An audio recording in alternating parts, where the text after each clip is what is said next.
Hey gang, what's up? Welcome back here to another edition of Intuitive Angling, and thank you very much for taking some time to check the video out. Today we're going to have a discussion on why you're probably not catching any or very many big bass.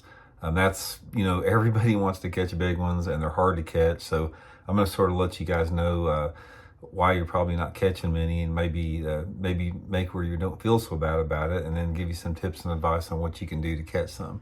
Real quick, just wanted to give everybody a big thanks for the people that have been checking out our Fish the Moment lake map breakdowns, where we basically create lake map breakdowns of lakes all across the country, give you guys 40 good GPS waypoints. You guys know we got all of our spring maps up on the website right now. I'll put the Fish the Moment lake map breakdown link in the description if you're interested in that. And also, please check out our View Products Shopping tab. When the video clicks on, or when you click the video at the bottom, you'll see a thing that says View Products. Guys, there's not a better way you can help support this channel by clicking on those products there. The channel gets credit every time you do that. So much appreciated. Okay guys, big bass, man. Everybody wants big ones, hard to catch big ones. So I'm going to go over sort of my opinion from what I have seen, about catching big ones. I've won the Big Bass Award and Bassmaster tournaments, I think 11 times throughout my career, the daily Big Bass Awards, and just, been really fortunate about that. And I'll sort of share with you guys what I've learned about catching big ones and why you may not be catching them. The first thing, guys, to remember is the reason you're probably not catching many or not any big bass at all is where you're fishing at. The number one thing, and we'll get into, there's several other factors that go into this, but before I get into the practical advice for it, the number one thing is you got to fish where the big bass live. If you live in Texas or California or Florida or any of those places like that, those are where most of the big bass are caught. I mean, most of the truly big fish are caught in those three states. So all you dudes that live in Florida and Texas and California, consider yourself fortunate in terms of catching big ones, because they're not around everywhere like that. If you fish any other place in the country, like say for example, if you fish in my part of the country here in the Ozarks anymore, it's typical where a 5 or 6 pounder will win Big Bass Award of the tournament in even big tournaments. I mean, we simply don't have the big fish that we used to. They used to take 8 or 9 pounds.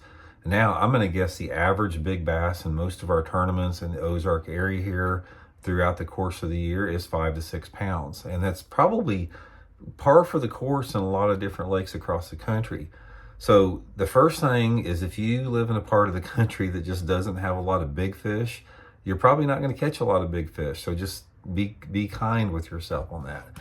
The second thing I want to talk about, guys, is the time of year. As far as to one of the reasons you may not be catching many big ones, there are small windows during the course of the year where your odds are greatly increased about catching big ones. Now, before I talk about this, I want to mention live scope a little bit. Live scope has changed the game as far as catching big fish. Most of the big fish that you see are getting caught now, and most of the big giant limits are being caught with live scope. Now you guys are well versed on my opinion on live scope.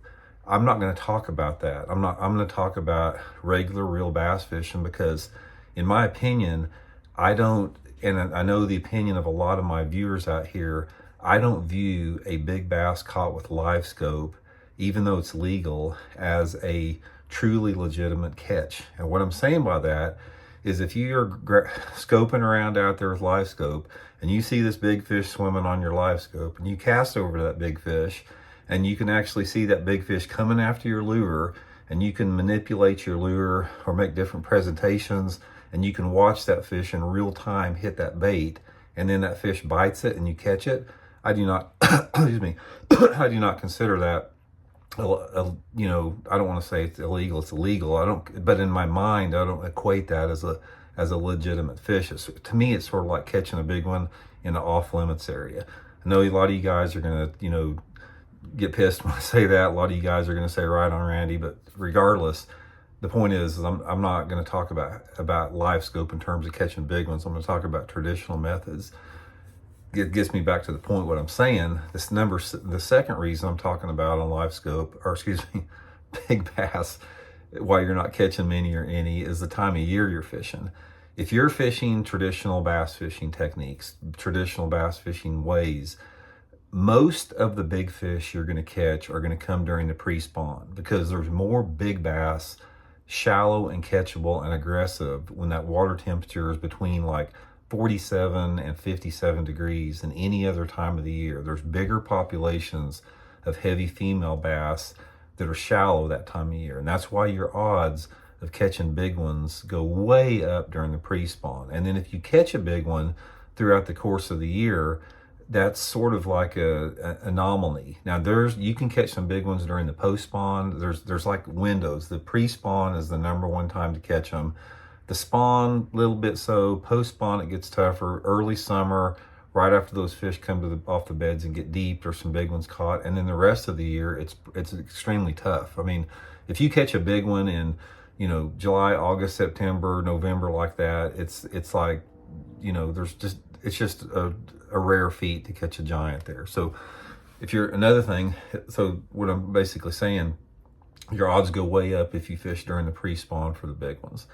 The next thing that you have to do is not only you have to be in the right body of water at the right time of year, under the right conditions. The right conditions for big ones are, the right environmental conditions for big ones are southerly airflow, some type of a falling barometric pressure, low light levels, cloud, rain, that type of stuff.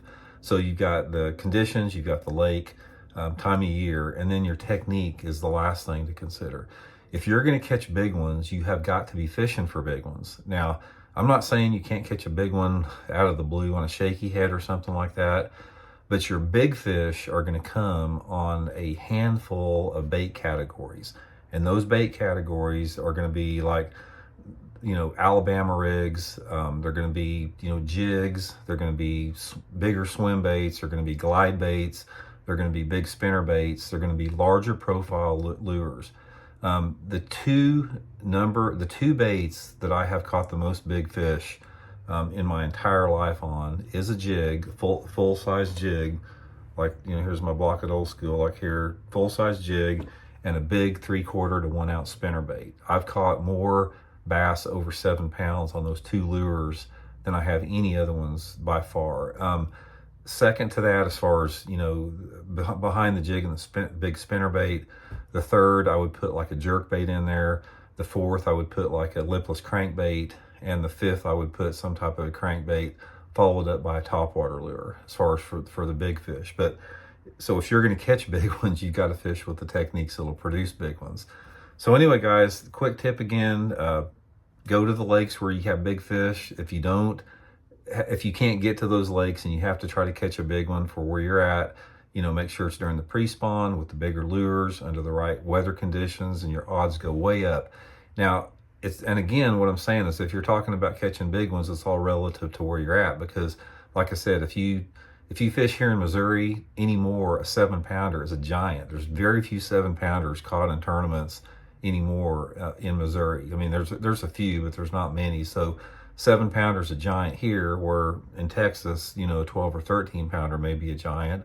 Or if you're fishing, somewhere back east, it could be, 5 to 7 pounds. So it's all relative to where you're fishing. So anyway, guys, hope you enjoyed the tips there. Thanks for tuning in, and please hit that subscribe button if you are inclined to do so. And we'll talk later. See you.